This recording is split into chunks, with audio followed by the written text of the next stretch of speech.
Hello, thank you for joining us for Tiger Talk TV. My name is Jeremy Williams. I'm the Superintendent of Schools. I'm joined today with Brian Jones, high school principal, and also our interim middle school principal. We're going to talk today about some graduation requirements and some different things going on there, some review that we're doing this year. Before we get into that, though, I want to share just a few reminders with people, a few updates and some dates to remember. This last Wednesday, we had a pretty big event at the high school. Pride in the Tiger, they hosted their scholarship award ceremony this year. It wasn't a banquet this year. They awarded approximately, over the course of the year, approximately $250,000 to our students and staff through impact grants and some work with the teachers and the annual scholarship. So that was quite an event this year, Brian. Anything you want to share about that event? Always a fun night to be able to recognize the work that our high school seniors have put in throughout their 4 years of high school, and it's nice to see the students with families there, and for us, an opportunity to see them in a little bit different environment. Always a good time. Yeah, some great sponsors and some scholarships. It's fun to get to award those and go through and just hearing them talk about each of those scholarships and how each of the kids meets those criteria. It's really a nice honor at the end of those 4 years to do that. I think it's also a great opportunity to hear what the students' plans are for the future. And we sometimes hear that in school, but the larger community doesn't get that opportunity. And we were fortunate enough this year with doing it in the gym also to have our very own Studio One broadcast that event for people to see. So using a new video board that Pride in the Tiger donated to the school this year. So I would encourage the community members of Marshall to go out and watch that and take a look at that. So it's a fun evening. Yeah, it's a nice evening. Even with some COVID restrictions, we were able to put on a nice event. So thank you for all your work with that, Brian. We also want to call out next week, on the May 25th, we've got the honors convocation going. We're going to recognize some academic success at the high school, some different kids there. Because we still have some capacity limits going on at school, our seniors will be able to be in attendance, but you're going to live stream that to the rest of the school.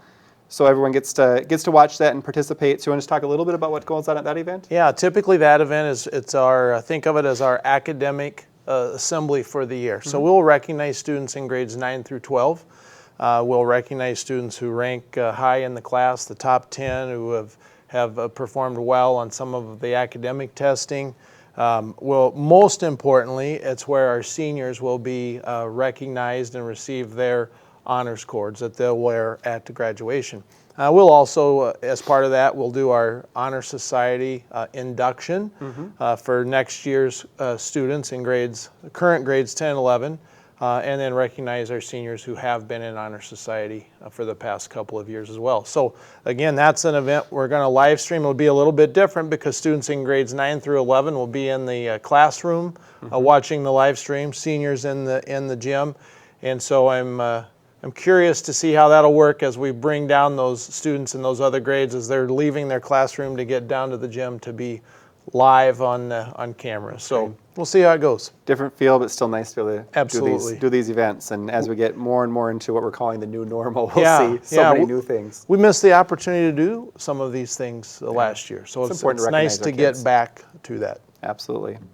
So you mentioned graduation. That's the big one coming up, kind of the big one every year. So June 4th, 7 p.m. We still have, we've talked about capacity restrictions, so that's going to look a little bit different, but I know with the governor's most recent announcement, no masks and some of that kind of stuff looks different now with the new things. I think we've communicated out to our parents probably about graduation 4 different changes, and so we just keep being flexible with some of the details, and it seems like with each change it's maybe a little less of a shock of how we're going to do it and more smaller refinements. So. Right. A little less restrictive. Last year certainly had a nice event, but this year is going to feel back to what a graduation typically feels like. Absolutely. And again, live streamed live so community members can watch, and families who maybe would still have some concerns about being in that large group setting want to make sure that they know that they can watch that event live from home. Sure. Great. So announcement that we can make today. Third consecutive year, high school has been named a top Minnesota high school by U.S. News and World Report. So that's pretty exciting. Yeah. Certainly recognizes a lot of the work that you and the high school staff have done with some offerings and some ability for students to have some high academic opportunities at the high school. So want to recognize that and thank you for your work with that. Thank you. And then the last thing that I had to announce and to share with our audience today, just our last day of school. that's coming up. I think that's probably the most common question right now is, when are we done? Probably from the kids and the staff both, especially after the year we've had. But Thursday, June 3rd is our last day of school this year. Staggered release day like we've had all year, so everyone's going to release a little different times, just that's how busing goes this year. So pre-K, preschool is at 10 that morning. Our kindergartens through 4th grades, or elementary schools, will dismiss at 11:45, and then the middle school and high school release at 12:15 that day. So just so everyone knows what to expect that day, and the kids certainly won't forget that it's coming. And we will be serving lunch on that day in a variety of different formats. So kids will, both breakfast and lunch will have the opportunity, even though it's a shortened day, still to eat. Still get those things together that day. Great. And then, of course, summer programming and such starts shortly thereafter. Yep. So great.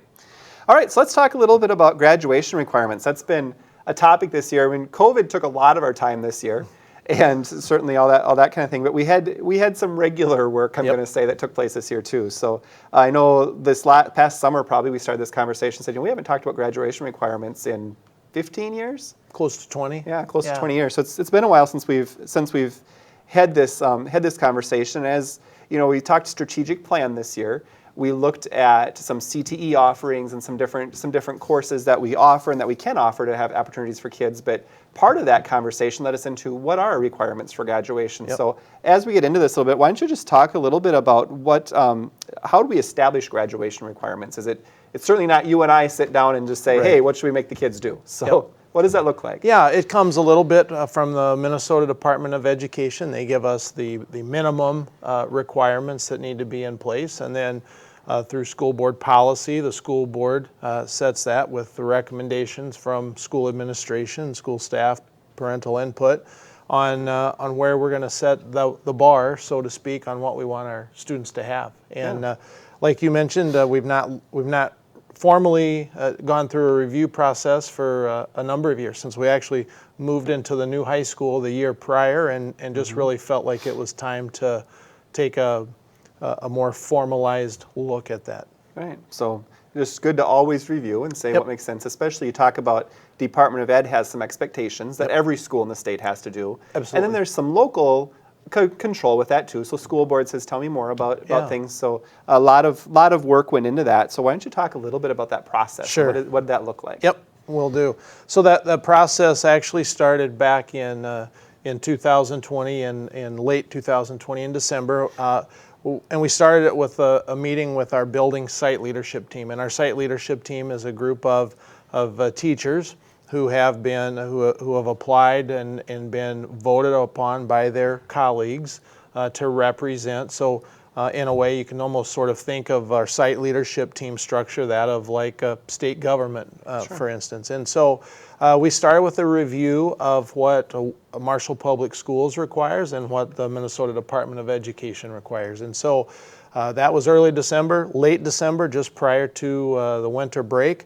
We met with a combined meeting with both the high school staff and the Maytech staff, and informed them that we were doing this process to take a look, gave them the opportunity, educated them to make sure everyone knew what those requirements were, and then gave them the opportunity to give us some feedback.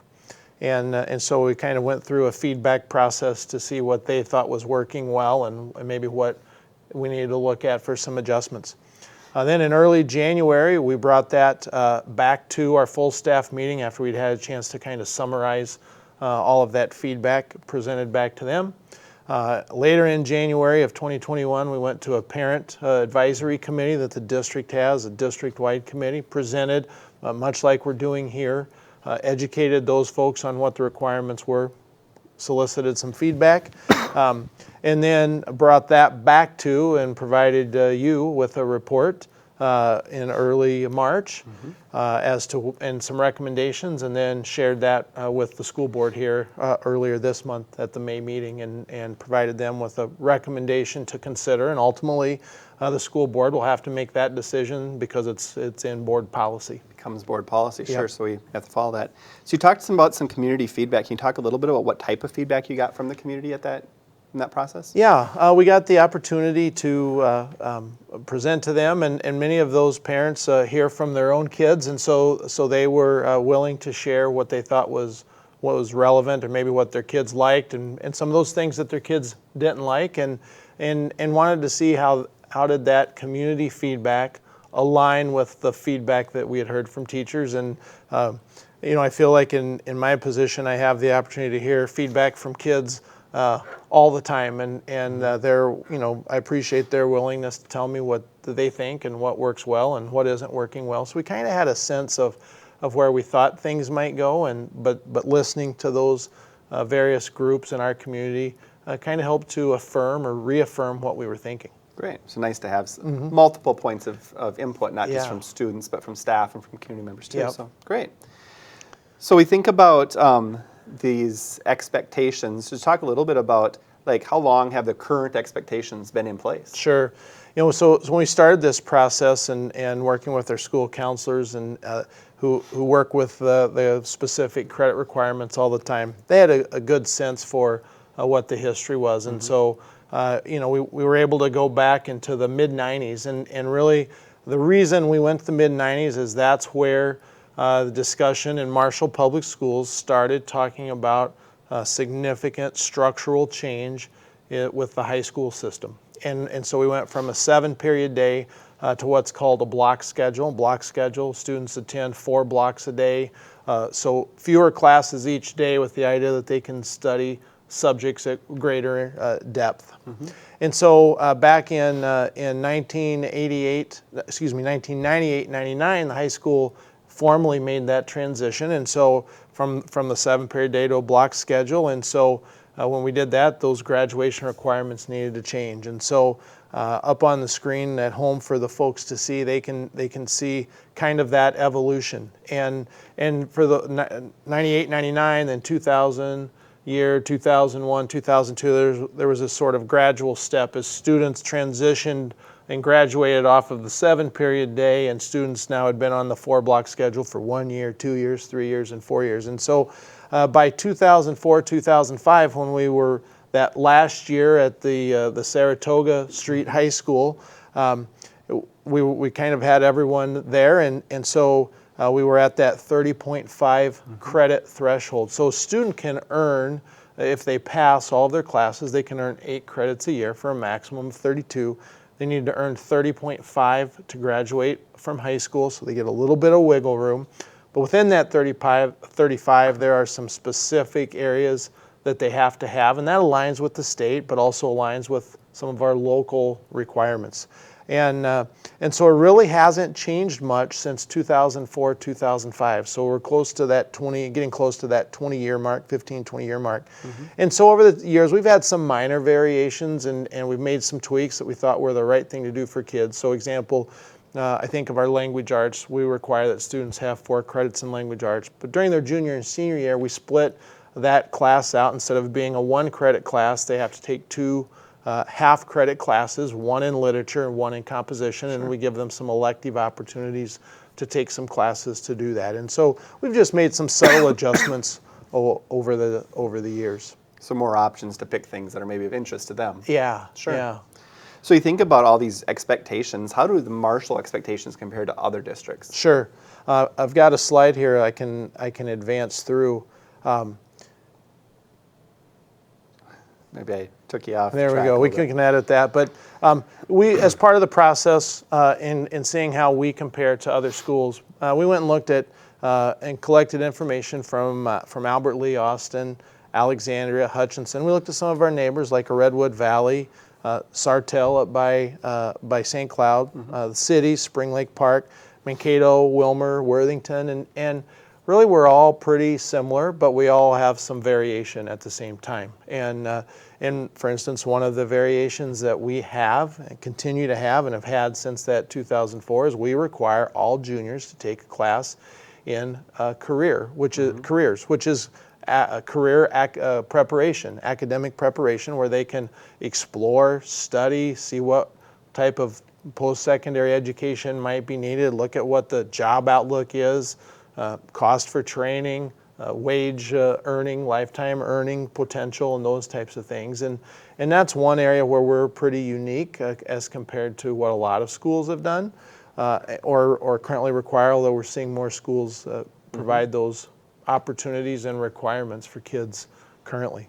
Right. You think about our vision, our mission, we're trying, we really talk about preparing kids for success after high school. So thinking about those things, that's how we prepare for success after high school, is being ready for whatever that might be. Absolutely, and being intentional in forcing them to be exposed and think about some of those. And for some students, they're not ready to do that, and that's difficult. Prior to this time, that often occurred in conjunction with ninth grade health class, and or as a ninth grade elective. And this goes back to the late 90s. And our thinking was that maybe kids just aren't quite ready for that. They do get some exposure currently down in grade 8. So I think having it in grade 11 right now continues to serve our students well. So a part of this, I would also say, is just the number of electives. We often use the phrase real estate, and how much real estate does a student have on their schedule once they would meet all of their cores. And so this slide or this chart shows an example, kind of a visual, but really currently 39% of a student's class load in their 4 years, they get to have the opportunity to choose what type of classes that they want. And we're intentional. We do a program called Ramp Up to Readiness, which also supports career and college readiness, and they do that. They're exposed to that all 4 years, with the idea that hopefully they're making some choices when they select their courses for the next year, to have the opportunity to try some things to see if they might have an aptitude or an interest for some of those careers. And so about 40% of a high school student's schedule gives them that opportunity for that career exploration. We'll check out some different courses and pick out, and that's kind of where that CTE conversation fit in this year is, so as they make some of those choices, then how can we really develop some of those skills even more so? And give them the opportunity to maybe go from a superficial examination of that career to more of an in-depth, before they go off to a post-secondary and invest huge amounts of money and time to get into it and go, this maybe isn't for me. And we'd rather them come to that conclusion while they're in high school. When they're not paying for courses. When they're not paying for it, absolutely. Yeah, great. So you look at all these courses that are required. So that was part of that conversation about graduation requirements. So what was some of the conversation on that? Like what things did we look at, and what were the things that we considered changing? Certainly our staff felt it was important. Those cores, some of those cores we can't change, and what folks see at home is kind of a side-by-side comparison of what the Department of Education requires as a minimum and what we require. But we really felt that our core requirements fit our kids well and should stay. So that means 4 credits of language arts, 3 credits of mathematics. Some post-secondary institutions do require and want to see 4 credits of mathematics or 4 years of math, and certainly we have enough electives in that department to offer that to our students. 3 credits in science, 4 in social studies, a credit of fine arts, and then some of our local graduation requirements, like careers that I've mentioned. We also require a consumer awareness, and so how do we help our students understand how to become a smart consumer? And that's not only in terms of purchasing and buying, but we in that class spends a fair amount of time talking about consumer awareness from a media perspective. And in a world where they have more access to more information more of the time from their phones, how can they learn to make sure that that information is accurate and truthful, and understand the different media bias that I think most people recognize that are out there from the various sources. We also have a requirement of health and then a requirement of physical education. And so when we add all those up, that's where we get to our 30.5. So the discussion was, all of these are important.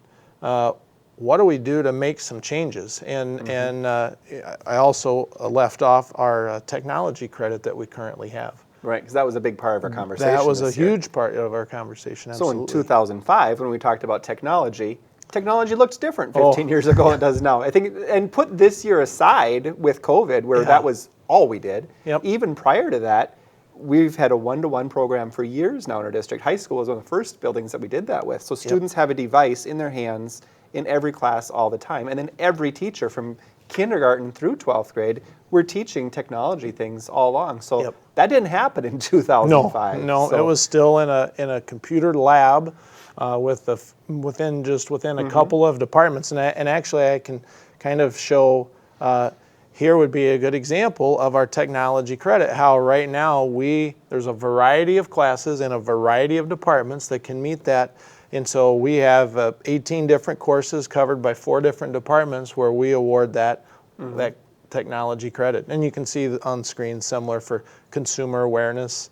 And then the fine arts would be another example where they can meet those credit requirements in a lot of different areas. sure. So some of it isn't even, it's not that we're saying something is less important than it used to be. It's just how we introduce it, how we work through that same skill with kids just looks a lot different in our classrooms. Much more diversified in 2021 than it did in 2005. Sure, because even those 18 courses and the 4 departments that we've identified as technology credit, there's more courses and more departments that use it. Absolutely. Yeah. Great. So where did the conversation go with that? As you're looking at all those different things, you Sure. said we talked about that. I see you have personal finance listed here too, because that's something we've heard from the state this year too. There's some legislation that was proposed around that, but we have the consumer awareness that can touch on some of that too. So how does that all fit together?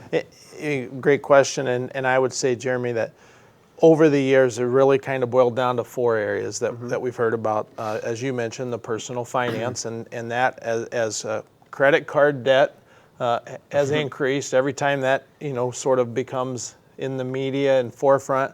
Schools hear about it of, hey, you need to do a better job of teaching kids how to manage their financial debt. The technology, we talk a lot with regards to technology. There's always that discussion about a computer applications requirement, and how can we make sure that all students have a level to be proficient in programs such as Microsoft Word, word processing programs, and spreadsheet programs, because many employers want their employees to have that. Many, but not all. And so, if you're going into some of those trades, sometimes I'll hear the argument that maybe that, while important, it's not critical. Right. And so there's always that discussion there. And then consumer awareness, is that something we need to keep or not keep? One thing that was really evident was that our staff certainly did not want to lower the bar and decrease the overall number of credits required to graduate. We feel like it's a threshold, it's a fair threshold. The state, there's some things that are non-negotiables, but there are some areas that we have some flexibility. And so really the discussion came about, if we do make some changes, what might those look like? Sure. I'm going to go off track just a little bit here for a second. You mentioned lower the bar, some different expectations. So a question that I get occasionally is, well, there's the Maytech program. You mentioned Maytech earlier, or I get questions about special ed, or sometimes even with EL, and how these other programs and what's the expectations there. And I want to be clear with people with that. It doesn't matter where someone graduates at Marshall. From Marshall, these are the graduation expectations. Yep. So this is for all of our students, all of our programs. This expectation is for all kids. Absolutely. And like you said, it doesn't matter which school you're at, and I'll be honest, with some of our English language learner students or multilingual students who are fluent in another language but learning English. Multiple other languages. Multiple other languages. Sometimes a class such as an Algebra 2 might be a class that is really difficult, and that might require that they need to stay beyond that 4 years to complete that class, to build those skills necessary to be successful, to move past that. And we can't just waive that requirement and issue a diploma. Right. When we talk about preparing all learners for success, we're talking everyone. Absolutely. And it's the same expectation for all kids. So just something I want to make sure that we're clear on, because it is a question I get occasionally. And why is this different there? Well, it's not different there. It's another question too that I'll hear about is when we have a student that might move in, and they'll move in from another district, and they have a different credit requirement amount. Yep. And maybe they were on a 7-period day or trimester. There's a variety of systems out there, and they say, well, how does it equate? And so our counselors have a mathematical formula that they put that through to determine. So while it looks like it might be different or less, it's pretty similar to what other schools have. Sure. So for example, if I'm coming from a school that teaches English as a class that's 45 minutes for the whole year to earn whatever credit amount that is, but we teach the same things in a semester because ours looks different on block schedule, then that would count as a credit. Or exactly right. Or a school that might have a credit requirement of 27 credits to graduate, and we're at 30.5, and will the students have to stay here longer? Well, no, because it's just the way that they're structured differently. But I just want people to understand that it's fair and it's pretty equitable, right, and equal. Good. I know we're getting down to the last couple of minutes of our time, so let's talk a little bit about what the ultimate recommendation has been that's been made to the board. Sure.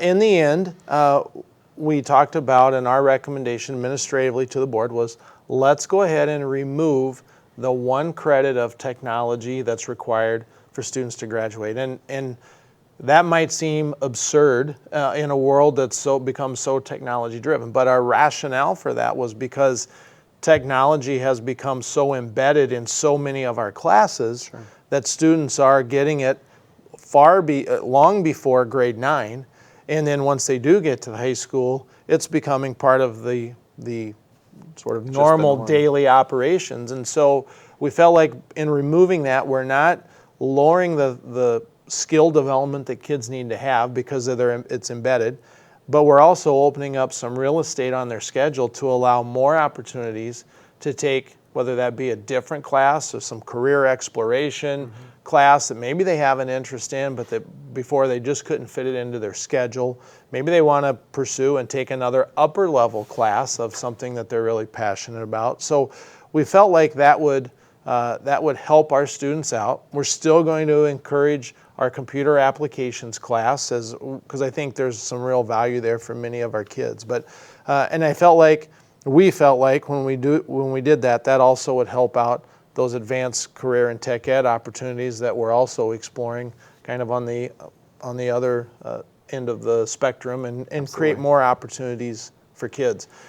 This would happen if the school board were to act on it prior to school starting next fall. This would start with the class of 2025, so it wouldn't be a change for those students who are already there, but would slowly be kind of grandfathered in over time for our students. Great. So we're not cutting anything. We're just focusing how we're awarding those credits and giving kids. You talked about that flexibility. So really, if there's room to earn 32 credits over those 4 years, 30 and a half expectation, that doesn't give a lot of wiggle room. So removing a required creates even more flexibility for kids if they struggle with a course or if they want to have more opportunity to explore some of those electives. Absolutely. So that elective on that graph that people saw earlier that was at 39%, by allowing another credit, now that's bumps up to probably 45% is sort of, that part of the pizza pie got a little larger. Right.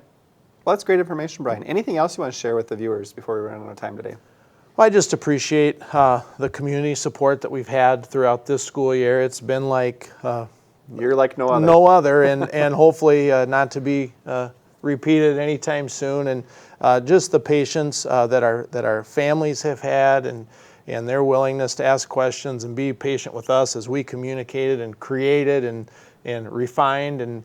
And I would also just say thanks for our students. They've been graceful with us, and most importantly to our staff. They've worked hard this school year, and I know it's at times they've had some real frustrations, but they've also seen some celebrations along the way, and just very appreciative of the hard work that our all of our Marshall Public Schools staff has done to make this year happen and create the best possible experience for our students. Absolutely. We kind of had to rebuild education as we know it this year, and as I talk to coworkers from other districts or other areas, it's we've been pretty fortunate in Marshall to have the amount of community support and the support from our staff. It's been great. So. Absolutely. Well, I really appreciate you being with me today, Brian, and sharing this with us, with the community. It's some good information, and look forward to making these changes and implementing for next year. So thank you. Thank you, and thank you all for viewing.